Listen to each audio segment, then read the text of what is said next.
Voice of ഗുരുവിൻ്റെ ഒരു പുതിയ എപ്പിസോഡിലേക്ക് എല്ലാവർക്കും സ്നേഹസ്വാഗതം. ഞാൻ ഉഷാ വിജയരാഘവൻ. ഓം ശ്രീനാരായണ പരമഗുരവേ നമഃ. ഓം ശ്രീ ശാരദാംബയേ നമഃ. ആചാര്യപാദങ്ങളിൽ പ്രണാമം. ഭഗവാന്റെ മധുരവാണികൾ ശ്രവിക്കുവാൻ ഭാഗ്യം ലഭിച്ച എല്ലാ സുഹൃത്തുക്കൾക്കും എൻ്റെ വിനീത പ്രണാമം. ഗുരുസാഗരം ആധ്യാത്മിക കുടുംബമാസികയിലെ പങ്ക്തികളെ പരിചയപ്പെടുത്തുന്ന ഈ ചാനൽ നിങ്ങൾക്ക് ഇഷ്ടമാവുന്നുവെന്നറിയുന്നതിൽ സന്തോഷം. തുടർന്നും ഞങ്ങളെ സപ്പോർട്ട് ചെയ്യുക. ലൈക്ക് ചെയ്യാനും ഷെയർ ചെയ്യാനും മറക്കരുത്. സബ്സ്ക്രൈബ് ചെയ്യാതെയാണ് നിങ്ങളിത് കാണുന്നതെങ്കിൽ തീർച്ചയായും സബ്സ്ക്രൈബ് ചെയ്യുക. ഗുരുദർശനത്തിൻ്റെ വെളിച്ചത്തിൽ കുടുംബജീവിത വിജയവും വ്യക്തിത്വ വികാസവും എല്ലാവർക്കും സാധ്യമാക്കുക എന്ന ലക്ഷ്യത്തോടെയാണ് ഗുരുസാഗരം മാസിക പ്രവർത്തിക്കുന്നത്.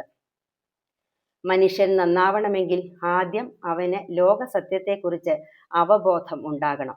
അതിന് അവൻ്റെ കുടുംബാന്തരീക്ഷമാണ് നല്ലത്. ത്യാഗമാണ് മനുഷ്യനെ സ്വയം ശുദ്ധീകരിക്കാൻ സഹായിക്കുന്ന മികച്ച മാർഗം. അങ്ങനെ ത്യാഗം പഠിക്കാനും പരിശീലിക്കാനും നമ്മുടെ പൂർവികർ രൂപീകരിച്ച വിദ്യാലയമാണ് കുടുംബം. ആ പവിത്രത എങ്ങനെ നിലനിർത്താമെന്നും എങ്ങനെ ലോകത്തിന് ഉപകാരപ്പെടുന്നവരായി ജീവിക്കാമെന്നും പഠിപ്പിക്കുന്നു ഗുരുസാഗരം മാസിക ഇവിടെ. ഈ ധർമ്മപ്രചരണത്തിൽ നിങ്ങൾക്കും പങ്കാളികളാകാം. അങ്ങനെ ധന്യമായ ഒരു ജീവിതം എല്ലാവർക്കും കിട്ടട്ടെ എന്ന് ആശംസിക്കുന്നു. ഇനി ഇന്നത്തെ വായനയുടെ വിഷയങ്ങൾ എന്തൊക്കെയാണെന്ന് നോക്കാം. ഗുരുസാഗരം മാസികയുടെ ചീഫ് എഡിറ്ററും ശ്രീനാരായണ ഗുരു വിദ്യാപീഠം ആചാര്യനുമായ ശ്രീ സജീവ് കൃഷ്ണൻ സാർ എഴുതിയ 2025 ഫെബ്രുവരി ലക്കം എഡീഷനായ വിവാദങ്ങൾ ഗുരുവിലേക്കുള്ള വഴി തുറക്കട്ടെ എന്ന ലേഖനവും 2025 സെപ്റ്റംബർ ലക്കം നല്ല കുടുംബം എന്നീ പങ്ക്തികളുമാണ് ഇന്ന് ഇവിടെ അവതരിപ്പിക്കുന്നത്. ആദ്യം എഡിറ്റോറിയൽ വായിക്കാം. വിവാദങ്ങൾ ഗുരുവിലേക്കുള്ള വഴി തുറക്കട്ടെ. 90കളിൽ ഇറങ്ങിയ തമാശ സിനിമകളിൽ സ്ഥിരം ക്ലൈമാക്സ് സീനുണ്ട്. നായകന്റെ ശത്രുക്കളായ രണ്ടു കൂട്ടർ നായകനെ ആക്രമിക്കാൻ രണ്ടു വശങ്ങളിൽ നിന്ന് വരുന്നു. ഒരു കൂട്ടർ വിചാരിക്കും നായകൻ തങ്ങളെ തിരിച്ചാക്രമിക്കാൻ മറ്റൊരു സംഘത്തെ വിളിച്ച് നിർത്തിയിരിക്കുകയാണെന്ന്. മറ്റേ കൂട്ടരും ഇങ്ങനെ കരുതും. അവർ തമ്മിൽ കാര്യമറിയാതെ അടികൂടുമ്പോൾ നായകൻ രക്ഷപ്പെടുന്നു. കേരളത്തിൽ കഴിഞ്ഞ കുറേ വർഷങ്ങളായി ഗുരുവിനെ സംബന്ധിച്ചുയരുന്ന കോലാഹലങ്ങളും വിവാദങ്ങളും കാണുമ്പോൾ ഈ തമാശപ്പടങ്ങളിലെ ക്ലൈമാക്സ് ആണ് ഓർമ്മ വരുന്നത്. വിവാദത്തിന് തിരികൊളുത്തുകയും അതിൽ കത്തിപ്പടർന്ന് വിവാദ പുരുഷന്മാരാകുകയും ചെയ്യുന്നവർക്കൊന്നും ഗുരുവിനോട് യാതൊരു കൂറുമില്ല. ഇവർ മറ്റു പല ലക്ഷ്യങ്ങളോടെയാണ് ഗുരുവിനെ ചാരി നിന്ന് വിവാദമുണ്ടാക്കുന്നത്. എന്നാൽ ഇതിനിടയിൽ ഇവർ അറിയാതെ ചെയ്യുന്ന ഒരു നല്ല കാര്യമുണ്ട്. വർഷങ്ങളായി കേരളത്തിലെ ചരിത്ര ഗവേഷകരും സാഹിത്യ നായകന്മാരും ആത്മീയ പുരുഷന്മാരും രാഷ്ട്രീയക്കാരും കലാകാരന്മാരുമൊക്കെ മൂടിവെക്കാൻ പണിപ്പെടുന്ന അമൂല്യ രത്നമാണ് ശ്രീനാരായണ ഗുരു ചൈതന്യം. അത് വെളിപ്പെട്ടാൽ പ്രഭാത നക്ഷത്രങ്ങളെ പോലെ മങ്ങിപ്പോകുന്ന ചില ബിംബങ്ങളെ രക്ഷിക്കാനാണ് ഇവരെല്ലാം ചേർന്ന് ഗുരുവിനെ എല്ലായിടത്തു നിന്നും വിദഗ്ധമായി മറച്ചു പിടിച്ചുകൊണ്ടിരിക്കുന്നത്. ഒരു നൂറ്റാണ്ടോളമായി ഇക്കൂട്ടർ പ്രയത്നിച്ചുണ്ടാക്കിയ കോട്ടക്കൊത്തളങ്ങളിലൊക്കെ ഈ വിവാദ കോലാഹലങ്ങൾ കാരണം വിള്ളൽ വീണു തുടങ്ങിയിരിക്കുകയാണ്. വിവാദക്കാർ പറയുന്നത് മുഴുവൻ അപ്പടി വിഴുങ്ങാതെ സത്യം അറിയണം എന്നാഗ്രഹിച്ച് ജനം ഗുരുവിനെ തിരിഞ്ഞു തുടങ്ങിയിരിക്കുന്നു. ഗുരുവിലേക്ക് തിരിഞ്ഞു തുടങ്ങിയിരിക്കുന്നു. ഗുരു എന്ന നിത്യസത്യം എല്ലാ മിഥ്യാവബോധങ്ങളെയും തീർന്ന് ആദ്യ സൂര്യനെ പോലെ ജ്വലിച്ചുയരുന്നതിൻ്റെ ലക്ഷണങ്ങൾ കൂടുതൽ വ്യക്തമായിക്കൊണ്ടിരിക്കുന്നു. അതാകണ കോലാഹലക്കാർ തമ്മിലടിക്കുമ്പോൾ നായകൻ രക്ഷപ്പെടുന്ന വിദ്യയോടെ ഈ പ്രക്രിയയെ ഉപമിക്കാൻ കാരണം. ഒരുപക്ഷെ ഈ ബഹളമുണ്ടാക്കുന്നവർ അറിയാതെ അവരെ ഉപയോഗിച്ച് ബഹളം സൃഷ്ടിച്ച് ഗുരുവിലേക്ക് ലോകത്തിൻ്റെ ശ്രദ്ധയാകർഷിക്കുന്നത് രഹസ്യാത്മകമായ ഒരു ശക്തിയാണ് എന്ന് ഞങ്ങൾ വിശ്വസിക്കുന്നു. ആ ശക്തിയെ ഗുരുവിൻ്റെ യന്ത്രം എന്ന് ഡിസംബർ ലക്കത്തിൽ ഞങ്ങൾ വിശേഷിപ്പിക്കുകയും ചെയ്തത് ഓർക്കുമല്ലോ. നവം എന്നാൽ 9 എന്നും പുതിയത് എന്നും അർത്ഥമുണ്ട്. നവാക്ഷരി എന്നാൽ 9 അക്ഷരങ്ങൾ ഉള്ളതെന്നും പുതിയ ഒരു മന്ത്രമെന്നും അർത്ഥമുണ്ട്. അരുളുള്ളവനാണ് ജീവി എന്നത് ഗുരു ലോകർക്ക് നൽകിയ നവാക്ഷരിയാണ്. 9 അക്ഷരങ്ങളുള്ള പുതിയ മന്ത്രം. അതാണ് ശരിയായ സനാതന മന്ത്രം. അനുകമ്പാർദ്രമായ ഹൃദയമുള്ളവൻ ആരാണോ അവനാണ് മനുഷ്യൻ എന്നർത്ഥം. അരുൾ എന്നാൽ അറിവ്. വെറും വിജ്ഞാനമല്ല ഈ അറിവ്. അൻപും അനുകമ്പയും കൊണ്ട് ആർദ്രഭാവത്തിലിരിക്കുന്ന ബോധമാണ് അറിവ്. വേദത്തിലും വേദാന്തത്തിലും മതഗ്രന്ഥങ്ങളിലും ശാസ്ത്ര സിദ്ധാന്തങ്ങളിലും ഋഷിപ്രോക്തങ്ങളിലും ഗുരുപ്രോക്തങ്ങളിലും അറിവ് അടങ്ങിയിരിക്കുന്നു. എന്നാൽ പരമമായ അറിവിൽ ഇവയൊന്നും വേറെ വേറെ കാണാനാവില്ല. അവിടം ഏകമായ ബോധം മാത്രമാണ്. ദേശകാല മമതകൾ വെടിഞ്ഞ് കടഞ്ഞെടുത്ത അവസാന വസ്തുവാണ് അറിവ്. അതുകൊണ്ടാണ് എല്ലാ തത്വശാസ്ത്രങ്ങളിലും അറിവുണ്ട്, എന്നാൽ അറിവിൽ ഇവയൊന്നും തന്നെയില്ല എന്ന് പറയുന്നത്. ആ അറിവാണ് ലോകത്തിന് ഗുരുവിൻ്റെതായ സംഭാവന.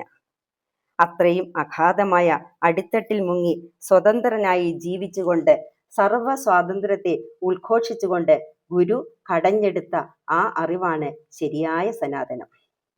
അല്ലാത്തതൊക്കെ നിറം ചേർന്ന പ്രകാശങ്ങൾ മാത്രമാണ്.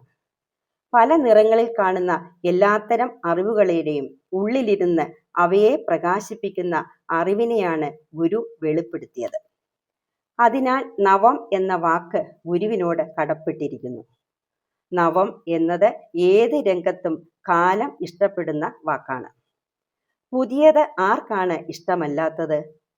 നവം എന്ന വാക്ക് മനുഷ്യ ജീവിതത്തിന്റെ ഏത് മേഖലയിലിരുന്ന് സ്പന്ദിച്ചാലും അതിൻ്റെ പേറ്റന്റ് ഗുരുവിനുള്ളതാണ്. അല്ലെങ്കിൽ ആ സ്പന്ദനം ഗുരുവിൻ്റെ ഹൃദയസ്പന്ദനമാണ്.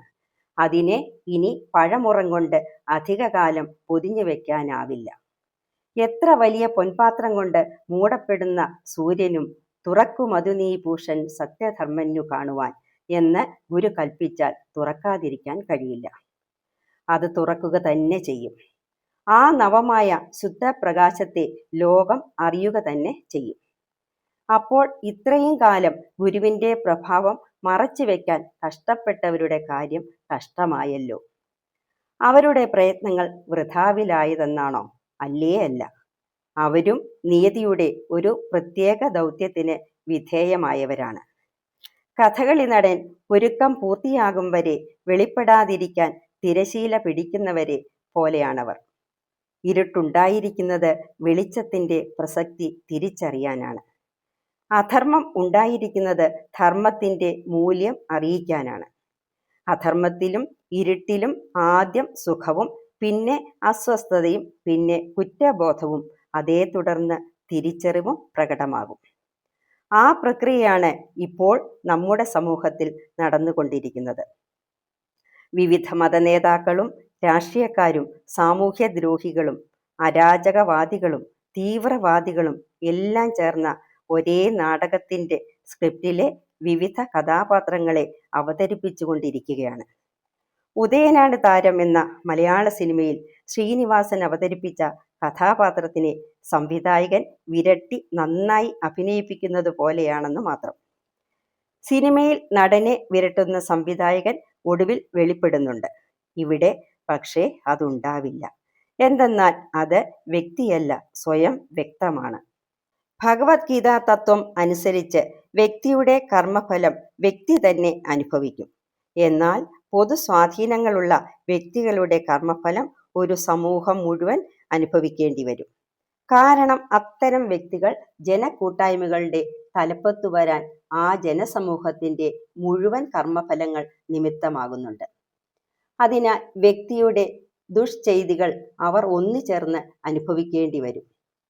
ഇന്നത്തെ സമൂഹം അറിഞ്ഞും അറിയാതെയും അനുഭവിക്കുന്ന ദുരിതങ്ങളുടെ എല്ലാം പിന്നണി രഹസ്യം ഇതാണ്. സത്യത്തെയും ധർമ്മത്തെയും അറിയാമെങ്കിലും സ്വാർത്ഥ ചിന്ത വിടാത്തതിനാൽ അസത്യത്തോടും അധർമ്മത്തോടും സമരസപ്പെടുക എന്നതാണ് ഇന്നത്തെ ജനസ്വഭാവം. ധർമ്മികൾ ഉപദ്രവിക്കപ്പെടുകയും ഒറ്റപ്പെടുത്തപ്പെടുകയും ചെയ്യുന്നത് കണ്ടാലും മിണ്ടാതിരുന്ന് അവനവന് കിട്ടുന്ന ഉച്ഛിഷ്ടങ്ങൾ ഭക്ഷിക്കുക എന്നതാണ് ആധുനിക സമൂഹത്തിൻ്റെ പൊതു സ്വഭാവം. അങ്ങനെ കൃത്യങ്ങളുടെ പങ്കുഭക്ഷിക്കുന്നതിൻ്റെ തിക്തഫലങ്ങൾ വന്നു തുടങ്ങുന്നതേയുള്ളൂ.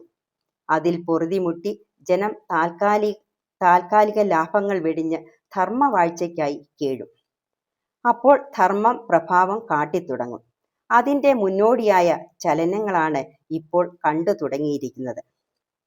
അടുത്ത കാലത്തായി ഏതോ ഒരു താന്ത്രികൻ ഗുരുവിനെക്കുറിച്ച് വളരെ അസഭ്യമായി സംസാരിക്കുന്നു എന്നത് പലരും ഞങ്ങളുടെ ശ്രദ്ധയിൽപ്പെടുത്തുകയുണ്ടായി. ഗുരുസാഗരം ആ വ്യക്തിയായിട്ടല്ല കാണുന്നത്. ശുദ്ധജലം സൂക്ഷിച്ചിരിക്കുന്ന ടാങ്കിൽ സൂക്ഷിപ്പുകാർ തന്നെ അഴുക്ക് കലക്കിയാൽ വേറെ നിവർത്തിയില്ലാത്തതുകൊണ്ട് എല്ലാവരും അതേ വെള്ളം തന്നെ കുടിച്ചെന്ന് വരും. അവർ കാലാകാലങ്ങളായി കലക്കുന്ന അഴുക്ക് ടാങ്കിന്റെ അടിയിൽ അടിഞ്ഞുകൂടി കട്ടിപിടിച്ച് അതിനൊരു രൂപമുണ്ടാകും. അങ്ങനെ കാര്യസ്ഥന്മാരായി വന്നവർ വർഷങ്ങളായി ഗുരു ദർശന പ്രസ്ഥാനങ്ങളിൽ കലക്കിയ അഴുക്ക് അടിത്തട്ടിൽ കട്ടിപിടിച്ചുണ്ടായ ഒരു രൂപമാണ് ഈ പറഞ്ഞ കിരാതശ്രീ അസഭ്യഭൂഷണൻ തന്ത്രി. ഗുരു എടുത്തു കളഞ്ഞതൊക്കെയും പിന്നാമ്പുറത്തുകൂടി ഗുരു സങ്കേതങ്ങളിൽ എത്തിച്ചവരെ നോക്കി പല്ലിളിച്ച് കാട്ടുകയാണ് അവയെല്ലാം. ഉമ്മറത്ത് എടുത്തുവെച്ച് പൂജിക്കുന്ന ഈ മർക്കടൻ, നിങ്ങൾ പിന്നാമ്പുറത്ത് വെച്ചാൽ ഞാൻ ഉമ്മറത്ത് വെക്കും എന്നാണ് അയാൾ കാണിക്കുന്നത്. പരിഹാരം ഒന്നേ ഉള്ളൂ. അത് തീരുമാനിക്കേണ്ടവൻ പിന്നാലെ വരുന്നുണ്ട്. ഒച്ച വെക്കാതിരിക്കൂ. ഞങ്ങൾ അവൻ്റെ വരവറിയിക്കാനായി ഈ ശംഖം ഒന്നൂതിക്കോട്ടെ. ഇതോടെ എഡിറ്റോറിയൽ പൂർണ്ണമാകുന്നു. ഗുരുസാഗരം മാസിക വായിക്കാം, വരിക്കാരാകാം. 600 രൂപയടച്ചാൽ ഒരു വർഷത്തേക്ക് മാസിക തപാലിൽ ലഭിക്കുന്നതാണ്. 60 രൂപയടച്ചാൽ സിംഗിൾ കോപ്പിയും ലഭിക്കുന്നതാണ്. പണമടയ്ക്കേണ്ട ഗൂഗിൾ പേ നമ്പർ 8078188858. ശേഷം അഡ്രസ്സ് അയക്കേണ്ട നമ്പർ 6282319294. ഇപ്പോൾ മാസിക ഡിജിറ്റൽ ആയിട്ടുണ്ട്. ലോകത്തെ എവിടെയിരുന്നും നിങ്ങൾക്ക് മാസിക വായിക്കാം. www.gurusagaram.com എന്ന വെബ്സൈറ്റിൽ ഡിജിറ്റൽ വായന ആസ്വദിക്കാം. ഇനി ഗുരുസാഗരം മാതൃസേവാ സമിതിയിലെ നല്ല കുടുംബം എന്താണെന്ന് നോക്കാം. കുട്ടികളെ കരുത്തുറ്റവരാക്കാൻ 3-in-1 പദ്ധതി. അടുത്ത കാലത്തിറങ്ങിയ ഒരു സിനിമയിൽ കണ്ടതാണ്. ഭർത്താവിൻ്റെ മർദ്ദനം സഹിക്കവയ്യാതെ ഭാര്യ രഹസ്യമായി കരാട്ടെ പഠിക്കുന്നു. പിന്നീട് തല്ലാൻ വന്ന ഭർത്താവിനെ അടിച്ച് കയ്യും കാലും ഒടിക്കുന്നു. ഒടുവിൽ ഡിവോഴ്സ് വാങ്ങി സ്വന്തമായി ബിസിനസ് ചെയ്ത് ഭാര്യ ജീവിക്കുന്നു. ഈ സിനിമ വന്നതിന് ശേഷം കരാട്ടെ പഠനത്തിന് സ്ത്രീകൾ ആരെങ്കിലും താല്പര്യപ്പെട്ടു വരുന്നുണ്ടോ എന്ന് ഒരു കരാട്ടെ മാസ്റ്ററോട് ചോദിച്ചു. വിവാഹം കഴിക്കും മുമ്പേ കുറച്ചൊക്കെ പഠിപ്പിച്ചു തരണം എന്നാവശ്യപ്പെട്ട് ചില പെൺകുട്ടികൾ കരാട്ടെ സ്കൂളിൽ എത്തുന്നുണ്ടെന്നായിരുന്നു അദ്ദേഹത്തിൻ്റെ മറുപടി. കരാട്ടെ മാത്രമല്ല, ആയോധന കലയായ കളരിപ്പയറ്റിനും പഠിതാക്കൾ വർദ്ധിക്കുന്നുണ്ട്. യൂത്ത് ഫെസ്റ്റിവൽ ഗ്രേസ് മാർക്ക് ഏർപ്പെടുത്തിയ കാലം മുതൽ നൃത്തം, പാട്ട്, ഉപകരണ സംഗീതം എന്നിവ പഠിപ്പിക്കാൻ എല്ലാ മാതാപിതാക്കളും ഉത്സാഹം കാണിച്ചു തുടങ്ങിയത് ഓർക്കുന്നു. അതുപോലെ ആണായാലും പെണ്ണായാലും കുട്ടിയെ കരാട്ടെ പഠിക്കാൻ വിടണം എന്ന ഒരു ട്രെൻഡ് വളർന്നു കഴിഞ്ഞു. കുറെ പേർ ഇതിനു പറയുന്നത് കുട്ടികളെ പീഡനങ്ങളിൽ നിന്ന് രക്ഷിക്കാനാണ് എന്നാണ്. മറ്റുള്ളവർ പറയുന്നത് എല്ലാവരും പഠിക്കാൻ വിടുന്നു, അപ്പോൾ നമ്മളും പഠിക്കാൻ വിടാതിരുന്നാൽ എങ്ങനാ എന്നാണ്. കുറച്ചു മാസങ്ങൾക്ക് മുമ്പ് കൊല്ലം ജില്ലയിൽ 13-കാരിയായ ഒരു പെൺകുട്ടിയെ പീഡനങ്ങളിൽ നിന്ന് രക്ഷിക്കാൻ പിതാവ് കരാട്ടെ പഠിക്കാൻ ചേർത്തു. കരാട്ടെ മാസ്റ്റർ തന്നെ കുട്ടിയെ പീഡിപ്പിച്ചു. കേസും കോടതിയുമായി കയറിയിറങ്ങിയാണ് ഇപ്പോൾ. എല്ലാവരും പറയുന്നത് കേട്ട് ഓടരുത്. കലയായാലും ആയോധന കലയായാലും അതൊക്കെ വാസനയുള്ളവരെ മാത്രം പഠിപ്പിക്കേണ്ടതാണ്. കല ദൈവികമായിരിക്കുന്നത് പോലെ തന്നെ ആയോധന കലയും ദൈവികമായതാണ്. അതിനോട് വാസനയുള്ളവർ ഒരു ഉപാസന പോലെ അഭ്യസിച്ച് ജീവിതത്തോട് ചേർത്ത് നിർത്തുന്ന ഒരു മാർഗം. ഭഗവത്ഗീത പഠിച്ചാൽ വ്യക്തിത്വ വികാസം വരും എന്നാരെങ്കിലും പറഞ്ഞാൽ ഉടനെ വ്യക്തി വികാസ ക്ലാസ്സിൽ ഭഗവത്ഗീത പഠിക്കാൻ ഓടുന്നു ചിലർ. ഒരു ക്ഷേത്രം കണ്ടാൽ ഇവിടെ ഏത് തരം വഴിപാട് കഴിച്ചാലാണ് തൻ്റെ കാര്യം നടക്കുക എന്നാണ് ആളുകളുടെ അന്വേഷണം. അതിനായി ക്ഷേത്ര ദർശനം നടത്തും. അതുപോലെയാണ് പീഡനത്തിനെതിരെ കരാട്ടെ പഠിക്കുക, ഗ്രേസ് മാർക്ക് കിട്ടാൻ ഭരതനാട്യം പഠിക്കുക എന്നൊക്കെ പറയുന്നത്. തൻ്റെ കുട്ടിക്ക് ഏത് രംഗത്താണ് വാസനയെന്ന് കണ്ടെത്തി അത് പരിശീലിപ്പിക്കുന്നതാണ് ആരോഗ്യകരമായ രീതി. അങ്ങനെ ചെയ്യുമ്പോൾ വാസനാഗുണമുള്ളവർ പഠനത്തിനെത്തും. ആ മേഖലയിൽ കഴിവുള്ളവർ വളർന്നു വരും. അതോടെ ആ മേഖലയും ചൈതന്യവത്താകും. അല്ലാതെ ക്യാപ്സൂൾ വിഴുങ്ങി മസിലുണ്ടാക്കാൻ നോക്കുന്നത് പോലെ കലകളെയും ആയോധന കലകളെയും ദുരുപയോഗം ചെയ്യരുത് എന്നാണ് പറയാനുള്ളത്. കുട്ടിയെ സുരക്ഷിതമായിരിക്കാൻ സഹായിക്കുന്ന മാർഗമേത്? സമൂഹം അരക്ഷിതമാകുന്നതും ആളുകളുടെ ഭയം വർദ്ധിക്കുന്നതുമാണ് കുട്ടിയെ കരാട്ടെ പഠിപ്പിക്കാൻ നെട്ടോട്ടം ഓടിക്കുന്നതിന് കാരണം. ആളുകളുടെ ഈ ഭയം മുതലെടുത്ത് കൂണ് മുളയ്ക്കും പോലെ പരിശീലന കേന്ദ്രങ്ങളും മുളച്ചു പൊന്തുന്നു. യഥാർത്ഥത്തിൽ ഇതൊന്നും ആപത്തുകാലത്ത് ഗുണം ചെയ്യില്ല. എത്ര അഭ്യാസം പഠിച്ചാലും ആക്രമിക്കാൻ വരുന്ന ശത്രു നിങ്ങളെക്കാൾ മികച്ച അഭ്യാസിയാണെങ്കിൽ തോറ്റുകൊടുത്തേ പറ്റൂ. ഇപ്പോൾ ആയുധവും കൈക്കരുത്തും കൊണ്ടല്ല മനുഷ്യൻ മറ്റൊരുവനെ കുരുക്കിലാക്കുന്നത്, തന്ത്രവും ബുദ്ധിയും കൊണ്ടാണ്. വലിയ ആനയെ വരുതിക്ക് കൊണ്ട് നടക്കുന്നത് ചെറിയ മനുഷ്യനാണ് എന്ന് പറയും പോലെ വലിയ കൊട്ടേഷൻ ഗ്രൂപ്പുകളിലെ ജിമ്മന്മാരായ ഗുണ്ടകളെ നയിക്കുന്നത് പേരവേരുപോലെ ഒരുത്തനായിരിക്കും. ചാഞ്ചല്യമില്ലാത്ത മനസ്സ് സ്വന്തമായുള്ളവനെ തോൽപ്പിക്കാൻ ഈ ലോകത്ത് ഒരു ശക്തിക്കും സാധിക്കില്ല. ചാഞ്ചല്യം ഇല്ലാത്ത മനസ്സുണ്ടാക്കാനല്ലേ അപ്പോൾ എല്ലാവരും ശ്രമിക്കേണ്ടത്? അതിനെന്താണ് മാർഗം? 3-in-1 പദ്ധതി. കരുത്തുറ്റ ഒരു തലമുറയെ വളർത്തിയെടുക്കാൻ വേണ്ടുന്ന 3 കാര്യങ്ങളാണ് ഇനി പറയുന്നത്. ശരിയായ ഭക്തി, ശരിയായ പുസ്തക വായന, ശരിയായ ഹൃദയബന്ധങ്ങൾ. ഈ 3 ഗുണങ്ങൾ കുട്ടിയിൽ വളർത്തിയെടുക്കാൻ സാധിച്ചാൽ അവൻ അല്ലെങ്കിൽ അവൾ എന്നും അജേയമായി ജീവിക്കും. ശരിയായ ഭക്തി. ഈ പ്രപഞ്ചത്തിന് ഒരേ ഒരു സൃഷ്ടി കേന്ദ്രവും ശക്തി കേന്ദ്രവുമാണ് ഉള്ളത്. അത് ഈശ്വരനാണ്. ഈശ്വരന്റെ ശക്തിയെ വെല്ലാൻ മറ്റൊന്നിനും സാധിക്കില്ല. ആ ശക്തി അറിയാതെ ഇവിടെ ഒരു ചലനവും നടക്കില്ല. എൻ്റെ ജന്മവും അതിൻ്റെ നിയന്ത്രണത്തിൽ സംഭവിച്ചതാണ്. അതിനാൽ മനസ്സും ആഗ്രഹവും ചിന്തകളും ആ ശക്തിയിൽ അർപ്പിച്ച് അതിനോട് ചേർന്ന് നിന്ന് ലോകത്തെയും അവനവനെയും നിരീക്ഷിക്കുക. ആ ശക്തി ചൈതന്യത്തോട് ചേരാൻ ശരിയായ പ്രാർത്ഥന, ശരിയായ ജ്ഞാനസമ്പാദനം, ശരിയായ കർമ്മം എന്നിവ അനുഷ്ഠിക്കണം. അതിനൊക്കെ സഹായിക്കുന്ന ഒരു ജ്ഞാന കേന്ദ്രവുമായി കുടുംബം ഒന്നടങ്കം സമ്പർക്കത്തിൽ ഇരുന്നാൽ ഇത് സാധിക്കും. പ്രാർത്ഥന മനസ്സിനെ കളങ്കരഹിതമാക്കാനും അചഞ്ചലമാക്കാനും സഹായിക്കും. അത് മുടങ്ങാത്ത ഒരു സാധനാമാർഗമാക്കി ശീലിപ്പിച്ചെടുക്കണം. ഇതിനെല്ലാം കുടുംബത്തെ ഭക്തിയുള്ള അന്തരീക്ഷത്തിൽ നിലനിർത്തേണ്ടത് ആവശ്യമാണ്. നല്ല പുസ്തക വായന. മഹത്തുക്കളുടെ ചരിത്രം എല്ലാ കുട്ടികളും വായിച്ചു വളരണം.